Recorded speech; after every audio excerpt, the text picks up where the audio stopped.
A starving soldier collapses in the deep snow at Jockey Hollow. He clutches a charred lump of flour and water known as a fire cake. Miles away, a British scout in New York City seals a report for Sir Henry Clinton. The document describes a massive, well-fed Continental army preparing for a lethal winter strike. George Washington stands in a drafty cabin, orchestrating the most dangerous lie of the American Revolution.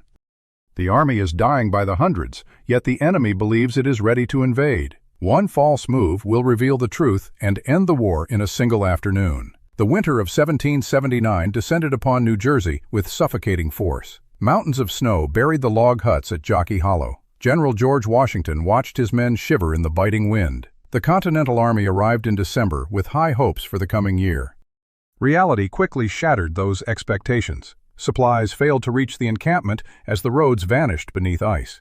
Nathaniel Greene struggled to find food for 10,000 hungry mouths. The Quartermaster General sent desperate letters to the Continental Congress. He reported a complete breakdown in the supply chain. Soldiers lacked blankets to cover their frost-bitten limbs. Many men walked barefoot through the frozen mud of the encampment. The primary ration for the troops became the infamous fire cake. Soldiers mixed flour with water and baked the paste over open campfires. The resulting charred dough provided almost no nutritional value. Starvation weakened the men until they could barely stand their guard duty. Washington observed the decay of his force from his headquarters. He understood the strategic nightmare unfolding in his camp. British intelligence networks reached deep into the surrounding countryside. Spies watched the movements of the Continental Army from the shadows. Sir Henry Clinton waited in New York City for a sign of total collapse. The British commander possessed the strength to crush the rebellion in one decisive blow. He only needed to confirm the vulnerability of the American position. Washington chose to weaponize the perception of his own strength. He authorized the systematic leakage of false logistical reports. Alexander Hamilton managed the correspondence that flowed toward British lines. The young aide drafted letters detailing abundant stores of grain and beef. These documents depicted an army that was fully prepared for an offensive. Double agents carried these lies into the heart of the British command. They whispered tales of thousands of healthy, well-equipped soldiers. Washington played a high-stakes game of smoke and mirrors. He projected the image of a tiger while his army withered into a ghost. The frozen landscape served as the perfect stage for his deception. The British believed the extreme weather was the only thing preventing a massive attack. They remained trapped behind their own defenses in New York City. Clinton feared a trap if he marched his troops toward Morristown. He kept his forces stationary while the Continental Army fought for its survival. The log huts of Jockey Hollow stood huddled against the biting wind. December of 1779 brought a relentless, freezing rain to the Morristown encampment. General George Washington rode through the camp lines to inspect the miserable quarters. The soldiers lacked the timber needed to complete their crude shelters. Icicles hung from the rough-hewn beams of the unfinished huts. Nathaniel Greene stood inside a drafty supply tent, staring at empty wooden crates. The Quartermaster General counted the remaining bags of flour. The tally confirmed that the army possessed only a few days of rations. Nathaniel Greene drafted a frantic report to the Continental Congress. He detailed the total collapse of the supply lines across the colonies. The letter described the complete absence of meat and bread for the troops. Soldiers tore their thin blankets into strips to wrap around their frost-bitten feet. The bitter cold penetrated the thin walls of the soldiers' huts. Washington signed a series of urgent letters to the representatives in Philadelphia. He demanded immediate intervention to prevent the starvation of his entire force. The Continental Congress lacked the funds to pay for the necessary grain. The roads to Morristown disappeared beneath deep drifts of heavy snow. Wagons loaded with provisions sat abandoned in the frozen mud miles away. Nathaniel Greene paced the dirt floor of his headquarters while clutching his correspondence. He realized the logistical infrastructure of the revolution had ceased to function. The soldiers suffered in silence as the temperatures plummeted below zero. Washington observed a group of men scavenging for scraps in the refuse. He witnessed the physical decline of an army that once held the line. The lack of clothing left the men exposed to the lethal winter air. Washington maintained a stoic facade while his army withered into a skeleton force. The strategic reality of the encampment remained. The skyline of New York City rose above the icy waters of the harbor. British frigates anchored in the bay rattled against their mooring lines. Sir Henry Clinton paced the polished floor of his headquarters. Maps of New Jersey covered the heavy mahogany desk in the center of the room.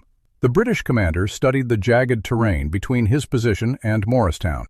Intelligence reports from the surrounding countryside arrived in sealed leather pouches. Spies within the American ranks provided detailed accounts of troop movements. Clinton reviewed the latest dispatch regarding the Continental Army at Jockey Hollow.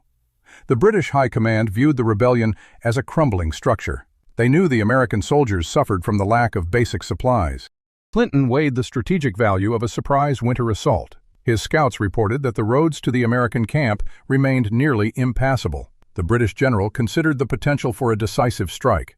He sought to eliminate the core of the insurgency in one swift maneuver. His officers gathered around the maps to trace the path through the snow. They identified the vulnerabilities inherent in the scattered American log huts. Clinton hesitated to commit his professional regiments to the deep interior. He feared the hidden dangers of the rugged, frozen mountain passes. The British commander balanced his confidence against the risk of a trap. His intelligence network suggested a force of 10,000 men waited near Morristown. Clinton wondered if the Americans possessed hidden reserves of strength. He remained cautious while evaluating the persistent rumors of a Continental offensive. The British general prioritized the defense of the city over a risky winter march. He kept his troops behind the fortifications of Manhattan. The decision left the Continental Army untouched in their distant, snowy refuge. Clinton watched the horizon for any sign of a bold American advance. He waited for the winter frost to break before committing to further action. Alexander Hamilton sat at a heavy oak desk inside the headquarters at Morristown. He dipped a quill into a bottle of black ink. The aide organized a collection of drafted letters destined for British eyes. These documents exaggerated the current troop counts of the Continental Army. Washington stood by the window and watched the snow bury the camp. The commander-in-chief authorized the release of these false logistical reports. Double agents moved through the frozen New Jersey forests under the cover of night. They carried sealed packets containing inflated tallies of grain and beef. The agents crossed the picket lines to meet British scouts in the neutral ground. They presented these papers as intercepted intelligence from the American camp. The reports detailed massive stores of supplies that did not exist. They depicted a force that was fully prepared for an offensive strike. Hamilton managed the flow of this information with cold, calculated precision. He ensured the narratives remained consistent across multiple sources. The British intelligence officers in New York City received the packets with interest. They cross-referenced the data with their own observations of the American lines. The deception relied on the British belief that Washington remained a capable strategist. Sir Henry Clinton scrutinized the documents within his Manhattan office. He read the accounts of healthy, well-equipped soldiers waiting for orders. The letters suggested an army that possessed the strength to march on New York. Washington played a high-stakes game of smoke and mirrors. He projected the image of a tiger while his army withered into a ghost. The British command viewed these reports as genuine evidence of American readiness. Clinton hesitated to launch a winter assault on the Morristown encampment. He feared a trap if he moved his professional regiments into the interior. The deception effectively transformed a logistical disaster into a tactical deterrent. The Continental Army survived the winter because the enemy believed the lie. Washington watched the couriers depart into the biting wind. The survival of the revolution rested on the success of this intelligence feint. The ledger books sat open on the pine desk in the headquarters. The ink stains marked the pages where the official supply counts grew. These reports listed thousands of barrels of salted beef and flour. The reality of the camp at Jockey Hollow told a different story. Soldiers stood in line for their daily ration of fire cakes. They mixed flour and water into a thin, hardening paste. The mixture cooked over the open flames of a dying fire. Hunger hollowed the faces of the men standing in the snow. The muster rolls showed 10,000 soldiers ready for duty. The reality on the ground showed a different force entirely. Hundreds of men huddled in log huts without blankets or shoes. Their feet left bloody imprints upon the frozen New Jersey earth. Desertions increased as the temperatures dropped toward zero. Washington signed the official papers with a steady, practiced hand. He ensured the numbers in the ledgers remained intentionally inflated. Alexander Hamilton drafted the letters that reached the British lines. These documents described a robust army poised for a spring offensive. They detailed an imaginary reserve of grain waiting in the rear. The British scouts found these papers in the hands of double agents. The intelligence officers in New York City studied the forged tallies. They compared the American reports against their own tactical map. The illusion of a well-provisioned army took root in the British command. Sir Henry Clinton read the reports of a massive, starving force. He saw the evidence of a military power that did not exist. The deception shielded the true state of the crumbling encampment. The soldiers chewed their fire cakes while the bluff took hold. They held their positions in the biting wind of the mountains.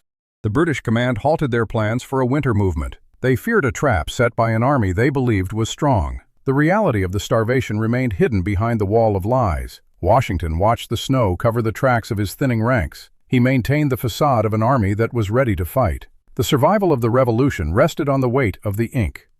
Snow buried the log huts at Jockey Hollow in January 1780. Ice crusts thickened on the frozen mud of the encampment. The mercury in the thermometers dropped to record lows. Soldiers wrapped their feet in rags against the piercing cold. Blizzards swept across the New Jersey hills for weeks on end. The wind howled through the gaps in the timber walls. Mountains of snow blocked the mountain passes leading to Morristown. The weather paralyzed all movement across the region. British patrols in New York remained trapped inside their barracks. Sir Henry Clinton watched the gray sky from his office. The heavy snowfall halted his plans for a winter campaign. He viewed the weather as a shield for the Continental Army. His scouts reported that the roads were completely impassable. The British command assumed Washington waited for the thaw. They believed the American forces prepared for a spring offensive. The frozen landscape amplified the impact of the false reports. Clinton feared the weather masked a massive hidden buildup. He interpreted the silence in the mountains as tactical patience. The deep drifts prevented any reconnaissance of the American lines. The British general hesitated to march his men into the storm. He prioritized the safety of his regiments in Manhattan. The blizzard turned the terrain into a defensive barrier. Washington utilized the extreme weather to solidify his deception. He allowed the British to believe the cold held back his strike. The reality of starvation remained hidden beneath the heavy snow. The Continental Army withered while the enemy imagined a tiger. The winter of 1780 became the harshest in recorded history. The ice effectively protected the starving men at Jockey Hollow. Clinton waited for the spring thaw to confirm his intelligence. He kept his forces behind the fortifications of New York. The strategic stalemate held until the snow finally began to melt. The Sir Henry Clinton papers sat on a heavy mahogany table in New York City. The documents contained detailed reports from British scouts infiltrating New Jersey.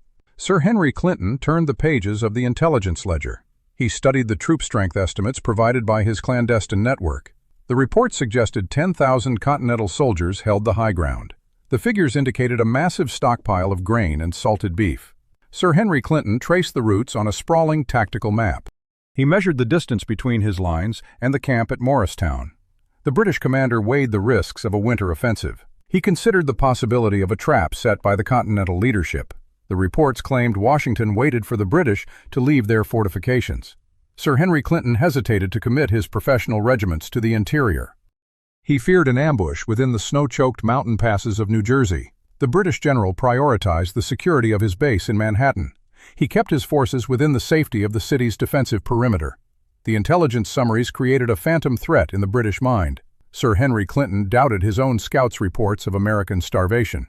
He believed the reports of missing shoes were a calculated ruse. The British command viewed the silence from Morristown as tactical patience. Sir Henry Clinton remained behind the walls of New York throughout February 1780. He watched the horizon for signs of a massive American sortie. The British general chose caution over a potentially decisive strike. He allowed the winter months to pass without a single movement inland. The Sir Henry Clinton papers documented his persistent state of uncertainty. He never realized the army at Jockey Hollow lacked the strength to fight. The deception shielded the vulnerable camp from a crushing British assault. Sir Henry Clinton maintained his defensive posture until the spring thaw. The strategic stalemate held because the British feared an imaginary tiger. The spring sun finally broke the grip of the ice over New Jersey. The mountain passes at Jockey Hollow cleared of their deep snowdrifts. Washington's soldiers emerged from their log huts into the warming air. They remained ragged, thin, and undersupplied. The Continental Army held its ground despite the months of deprivation. Sir Henry Clinton remained behind the defensive lines of New York City. His scouts reported the end of the winter stalemate. The British commander never launched his planned offensive into the highlands.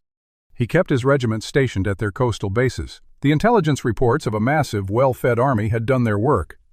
Washington's gamble on deception had secured the survival of his forces.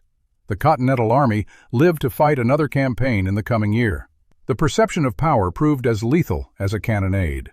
The revolution survived the frost because the enemy feared a phantom.